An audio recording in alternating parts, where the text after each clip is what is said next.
Sziasztok! Megnézzük, hogy mi az, amit nem mond el a személy, akire gondoltok. Ahogyan szoktam, 3 különböző pakliból 3-3 kártyát kérünk, és megpróbáljuk megfejteni, hogy miről nem beszél, és jó lenne, ha tudnánk ahhoz, hogy megértsük, vagy a viselkedését, vagy egyáltalán valami más célból. A lényeg az, hogy jó lenne, ha tudnánk. Szóval nézzük az első paklit, hogy mi az, amit nem mond el ez a személy.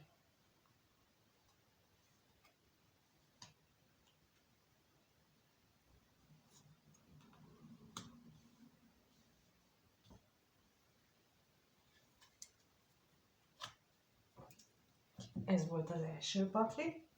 És megnézzük a másikat, hogy a másikból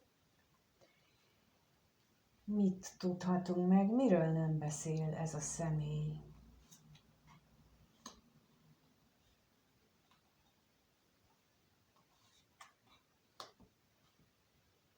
És még egyet, ez pedig a harmadik. Jó, és akkor következik a harmadik pakli, amelyik egy szöveges, mint tudjátok, ez a ki nem mondott szerelmes érzések kártyája, és lássuk ebből melyik az a 3 lap, amelyik a jelenlegi dolgait leginkább kifejezi, amiről beszélne, bár vagy bátorsága nincsen, vagy lehetősége nincsen, vagy éppen még nem tartja időszerűnek, mert az egóját túlságosan előtérbe helyezi. No, hát akkor lássuk.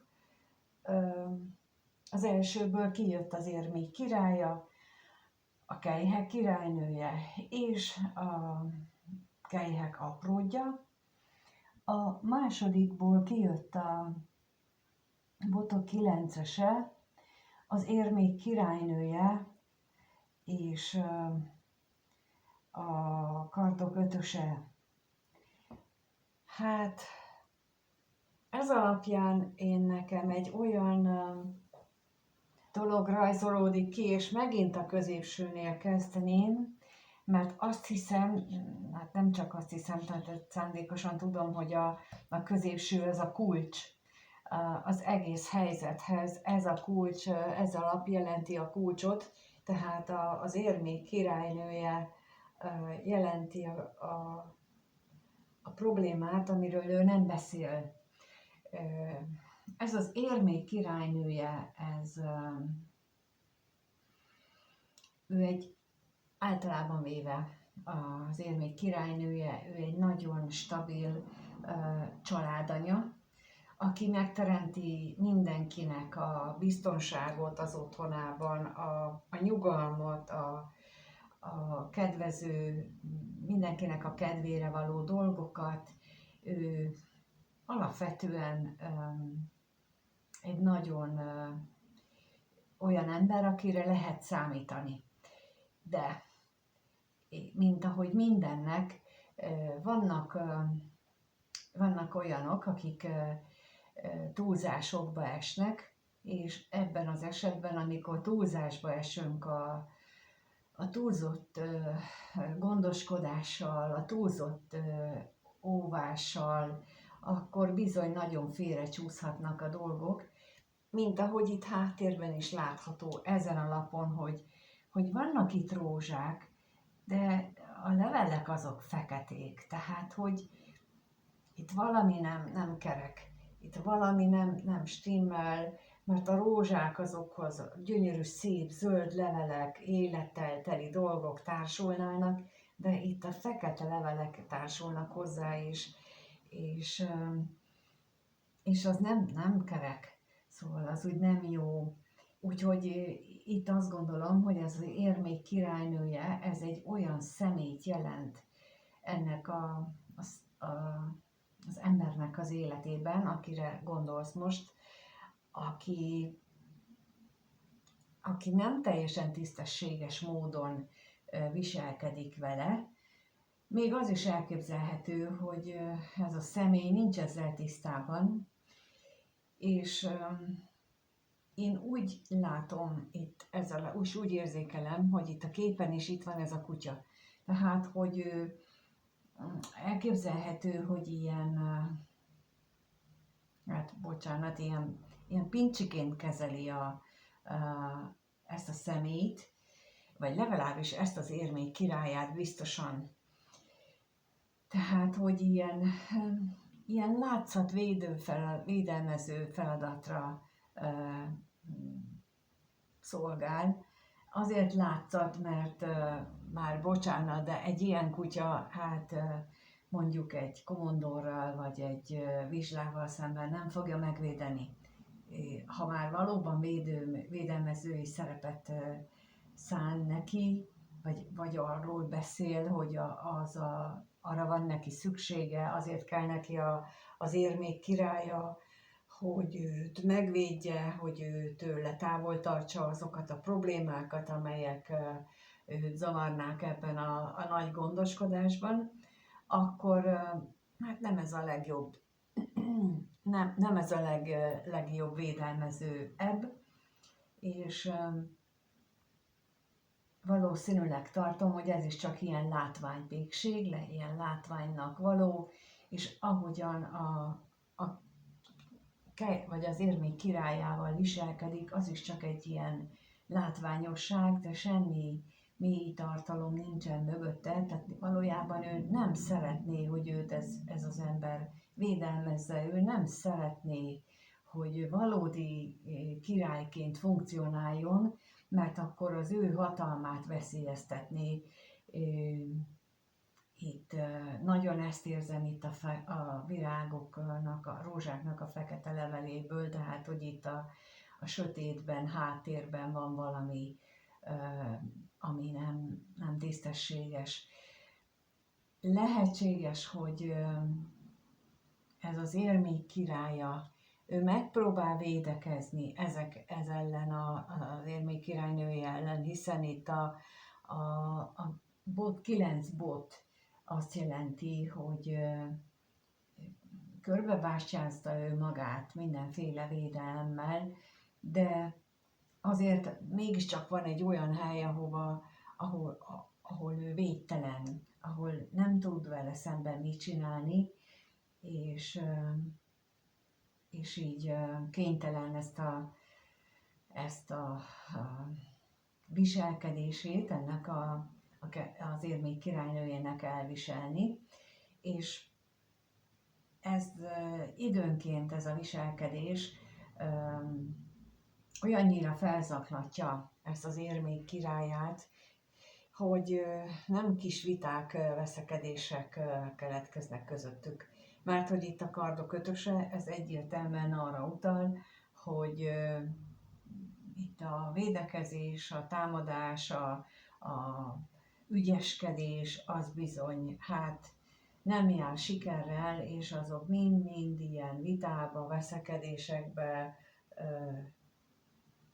kardok csörgésébe vezet.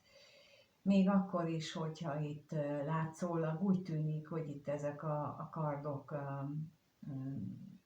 nyugvó állapotban vannak, tehát nem kivont kardok, de azért mégis 5-en vannak, és mégiscsak kívül vannak a kardok hüvelyén, tehát a tároló helyükönről ki vannak véve, vagyis hogy használatra kész állapotban vannak.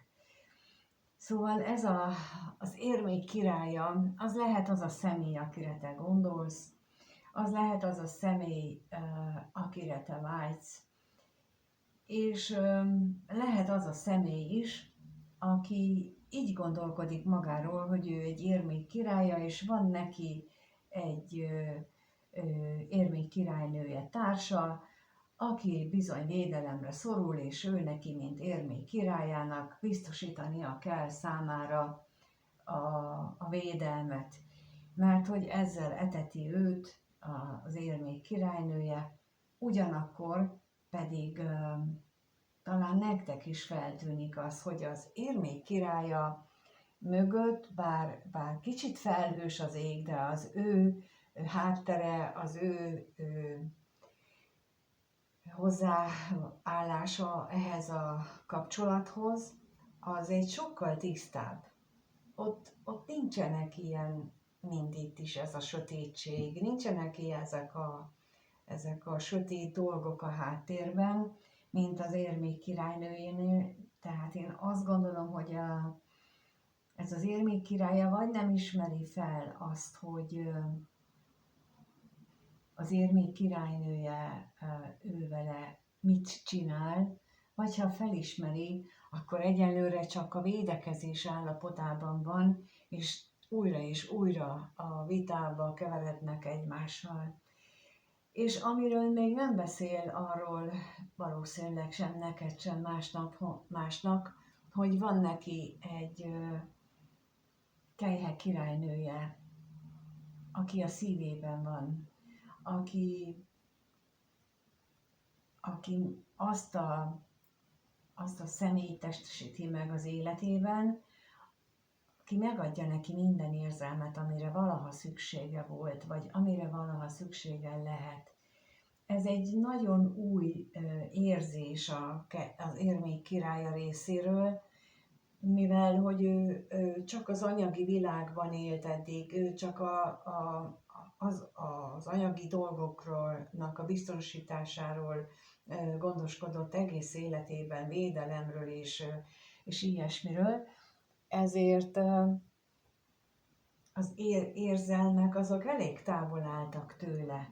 És akkor, ha megjelent az életében ez a Kejhek királynője, aki tiszta és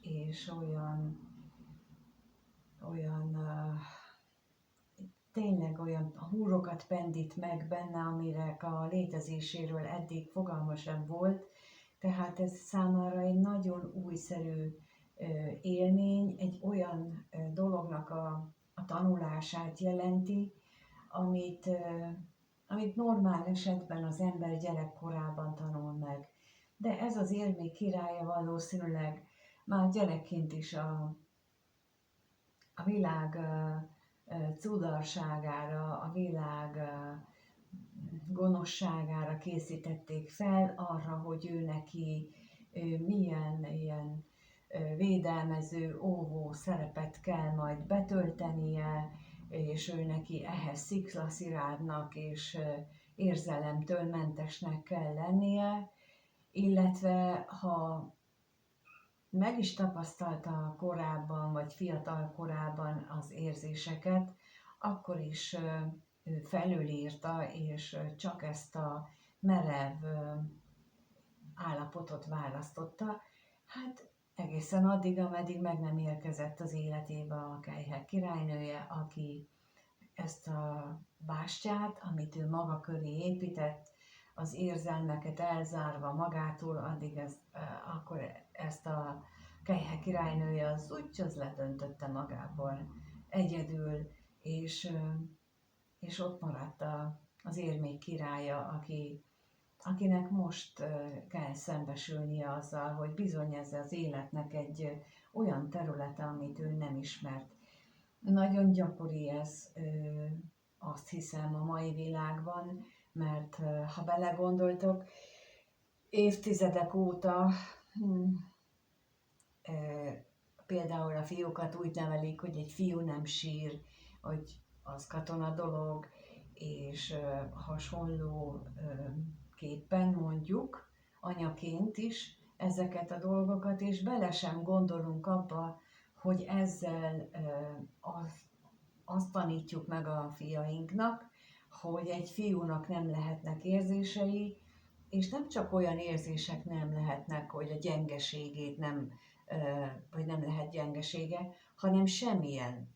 De hát ilyen nincs. És mivel van neki érzése, ezért, hogy ne tudjuk meg, mármint anya meg a külvilág, hogy neki vannak érzések, fájdalmai, ezért ő azt elrejti. Ahogy szépen gyakran lehet hallani, a szőnyeg alá söpri, de bedobozolja jó mélyre, eldugja magában, és nem csak ő, nem csak a férfiak, hanem a nők is ezt a technikát folytatják, mert ő nekik meg más miatt mondják ezt. Szóval az a lényeg, hogy nem tanulják meg kezelni az érzéseket, és itt a probléma itt van. Ez az érzelmi intelligenciának a mérője szokott lenni, hogy mennyire vagyunk képesek az érzéseinket megélni, mennyire vagyunk képesek az érzéseinket úgy uralni, hogy nem elnyomjuk, hanem megengedjük. És amikor ezt így nem tesszük meg, nőként vagy férfiként, akkor van az, hogy elrejtjük, és amikor betalál az életünkbe egy ilyen kelyhek királynője, akkor bizony el kell neki kezdeni így kisgyermek módjára megtanulni az érzéseivel, foglalkozni, azokat feldolgozni, és megtanulni azt, hogy hogyan kezelje az érzéseket. És ez szorosan függ azzal is, vagy összefügg azzal is, hogy lehet hallani nagyon gyakran, hogy az elköteleződésre nem áll készen, vagy hiányzik az elköteleződés valakinek az életéből, mint ahogy már azt emlegettem korábban is. Ez nem azt jelenti, hogy valaki nem megy férjhez, vagy nem nősül meg. Ez nem jelenti ezt, hanem ha megteszi, hogy férjhez megy, vagy megnősül, ott nem lesz 100%-osan odaadó.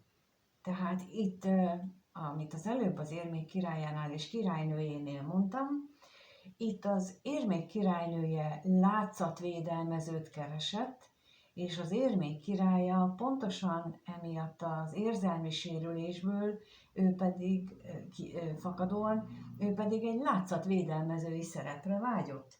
Tehát ők egy ilyen alkut kötöttek annak idején, amikor ő király és királyné lett, hogy ők nem akarnak mélyre menni, ők nem akarják a másikban turkálni, feltehetőleg ők nem is nagyon beszélgettek annak idején, vagy legalábbis nem olyan mélységben beszélték meg a dolgaikat, ahogy azt egy mély érzésű ember egy másik mély érzésűvel meg tudja tenni, hanem itt kifejezetten arra szerződtek ők egymással, hogy például egy birodalmat fölépítünk, vagy egy házat építünk, vagy alapítunk egy családot, egy ilyen látszatcsaládot, ahol látszatgyerekek lesznek, látszatneveléssel, minden csak a látszat kedvéért, és a mélyben rejlő dolgok, azok ugyanúgy hiányozni fognak, mint ahogy belőlük.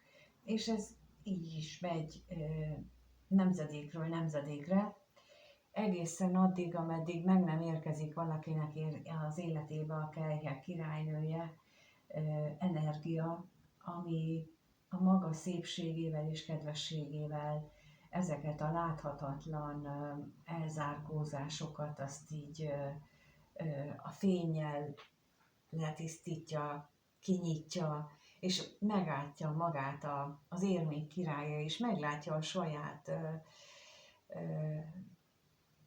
elrejtett vágyát, hogy ő ezt erre vágyott. Csak mivel nem kapta meg, ezért ő jó mélyre elrejtette a pincébe. De most megvilágította ez a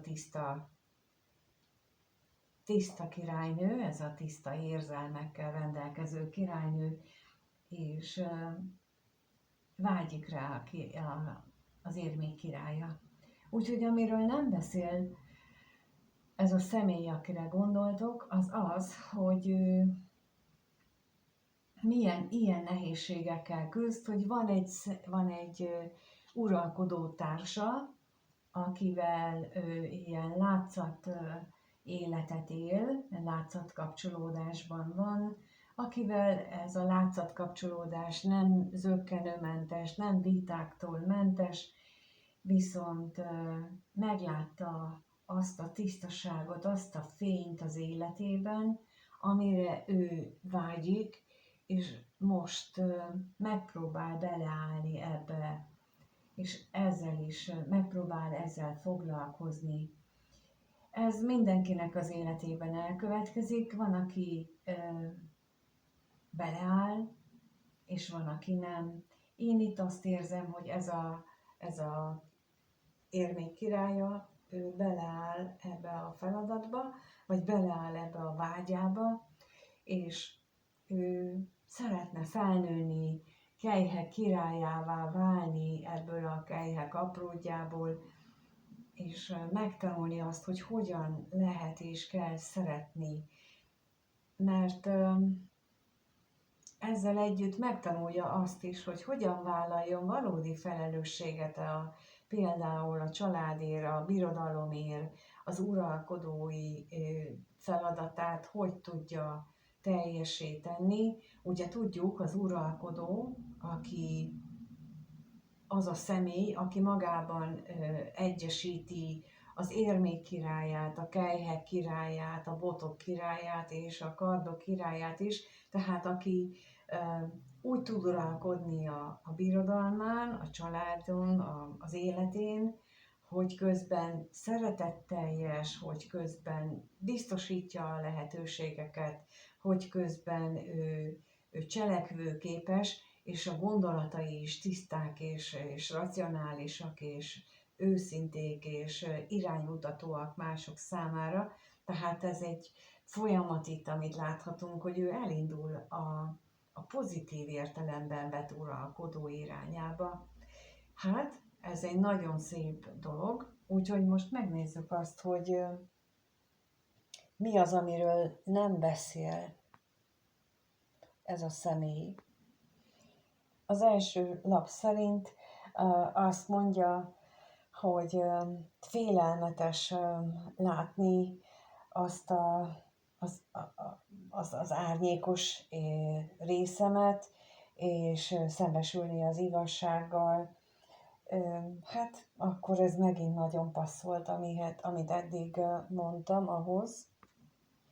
A második arról beszél, hogy ő bele szeretne állni, és bele szeretné állni ebbe az utazásba, és felfedezni, megtanulni azokat a leckéket, amelyeket ad számára. Ezt még akkor is megtenni, hogyha ez azt jelenti, hogy egyedül kell végigmenni ezen az úton, mert érzi, hogy neki erre szüksége van. Tehát amiről nem beszél, így akkor összefoglalva az, hogy ő megérzett valamit abból, hogy az élet többről szól, mint egyszerű érmék királyának lenni, tehát hogy biztosítsuk az anyagi biztonságot a másiknak, vagy a családnak. Ő megérezte azt, hogy az élet semmit nem ér valódi érzelmek és hit és a teljesség nélkül, és most olyan, mintha beleállna ebbe az egészbe, és föl szeretné fedezni a világot, föl szeretné fedezni azt, hogy mi várhat még rá ebben az életben.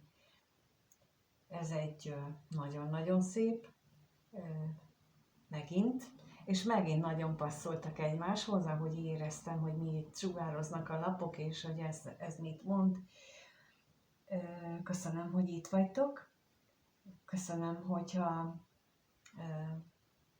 megírjátok, hogy ez mit adott számotokra, esetleg milyen tartalommal bírt számotokra. Köszönöm a lájkokat és az egyéb interakciókat, emojikat, amiket adtok. A feliratkozásokért is nagyon hálás vagyok, és mindenkinek szeretném figyelmébe ajánlani, hogy lehetőség van egyéni konzultációkra is velem, ahol meg tudjuk beszélni ezeket a dolgokat. Lehetőség van arra is, hogy valaki mást lepjetek meg azzal, hogy beszélget velem, és segítek esetleg neki az életében megoldani azokat a problémákat, a belső gyermek dolgokat, vagy akár abban, hogy értő figyelemmel meghallgatom azt, amit ő nem igazán tud másnak elmondani. Ezt valahogy olyan isteni adományként kaptam, hogy ezt én nekem, hogy ezt én tudom. Hát nem tudok erre mást mondani, számomra is meglepő volt, amikor ezt így megértettem, de mégis így tekintek rá, mert mindaz, amit egész életemben megtapasztaltam, az arra szolgált, hogy ezt a értő figyelmet és az együttérző magatartást azt ki tudjam fejleszteni magamban. Úgyhogy köszönöm, hogyha megtiszteltek ezzel, és mindenkinek minden jót kívánok, amíg nem találkozunk. Sziasztok!